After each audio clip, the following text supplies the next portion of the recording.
It is important to understand why we are learning what we are learning. Since the term coding is often used in reference to a computer, let's first try and understand how computers work. I'll have to use some technical terms here, but we'll try to keep it as simple as possible. Computers are incredibly powerful tools and they are almost used in every facet of human lives. They can do a lot of incredible things at scale and in a very less amount of time, like sending an email, number crunching, or rendering a web page on the internet, and so on.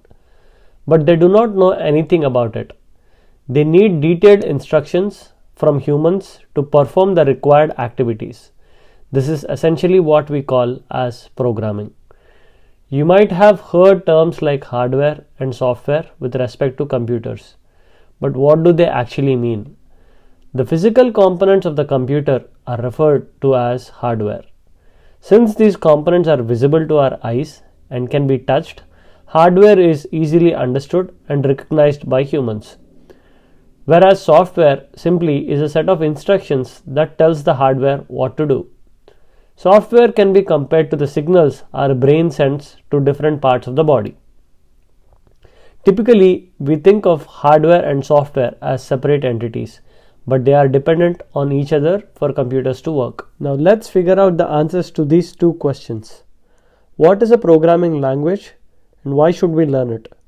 The second one is, how does a computer understand what is written in the program? Software instructions are written in the form of a code. This code is referred to as source code.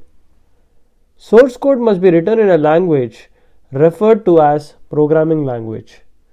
Since the code is written in a programming language, we might think that computers understand these languages. But the answer is no. Computers can only understand the language of ones and zeros. Each character that we type on the computer, every file that resides on the computer, and every program that runs on a computer is converted into the language of ones and zeros. The language of ones and zeros is known as machine language, and the code that is present in the machine language is known as the machine code. But wait a second, if computers only understand machine code, why do software engineers write programs in programming languages which are not in the form of zeros and ones? To answer that question, let's see how feasible the idea of writing machine code is. If I type a small sentence in plain English like "learning is fun" in my text editor, the equivalent statement for that sentence in machine code looks like this. Now imagine writing full-blown applications in this format.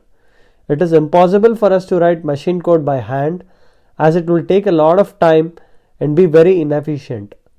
That is exactly why programming languages were invented. Programming languages enforce specific rules and grammar that is often referred to as syntax. Programming languages are more human readable and it is easy to make changes to existing code as per the language rules. This means programming languages are built to be understood by humans rather than a computer. Now let's figure out the answer to our second question. If computers can only understand machine code, how does it process information that is written in the form of a source code? Every programming language comes with a default program called the compiler or the interpreter, depending on the language. They do many things but mainly checks for the validity of the code as per the language rules and converts the code into machine code that a computer can understand. The languages that use interpreters to convert the source code into machine code are known as interpreted languages, and the languages that use compilers to do the same are known as compiled languages.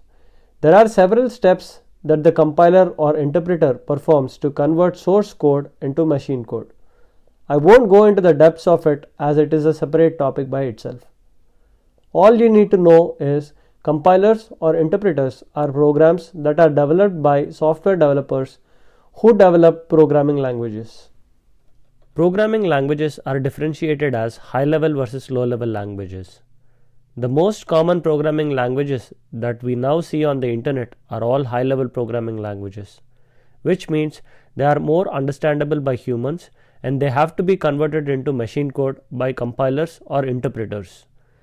Low-level programming languages can also be read by humans, but it takes a great deal of effort to read and understand them. I will be talking about basics of programming languages and how to pick your first programming language in the following videos. If you are new here, consider subscribing. Also like and share this video for the YouTube algorithm. Remember to enjoy the journey. I'll see you in the next one.